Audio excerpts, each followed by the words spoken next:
Le iPhone 4 est arrivé. Des centaines de personnes ont d'ailleurs fait la file pendant plusieurs heures pour être parmi les premiers à l'acheter, malgré les problèmes bien connus de l'appareil.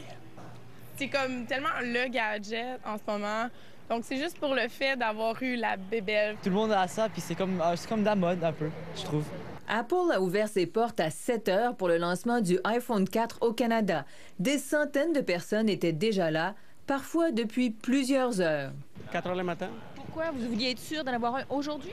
Oui, c'est parce qu'il va sortir aujourd'hui, je voulais l'avoir aujourd'hui. Il y a un engouement, on s'entend, là, mais aussi une crainte d'une rupture de stock.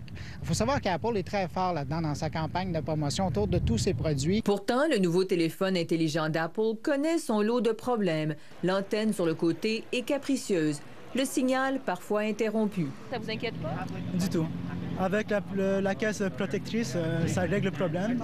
Vrai, disent les experts. Je pense que c'est normal, lorsqu'on paye 700-800 $ pour un appareil, de mettre une petite couverture à 40-50 $. La plupart ici ont déjà un iPhone 3G ou 3GS. Raison de plus, disent-ils, pour acheter le tout dernier modèle au coût de 650 $.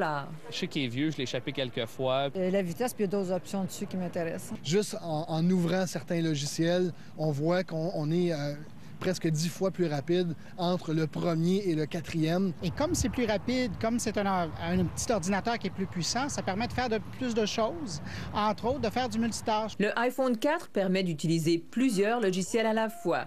En 5 semaines, Apple avait déjà vendu 3 millions d'appareils dans le monde. Ceux-là ont patienté 8 heures pour leur nouveau téléphone. André Ducharme, TVA Nouvelles, Montréal.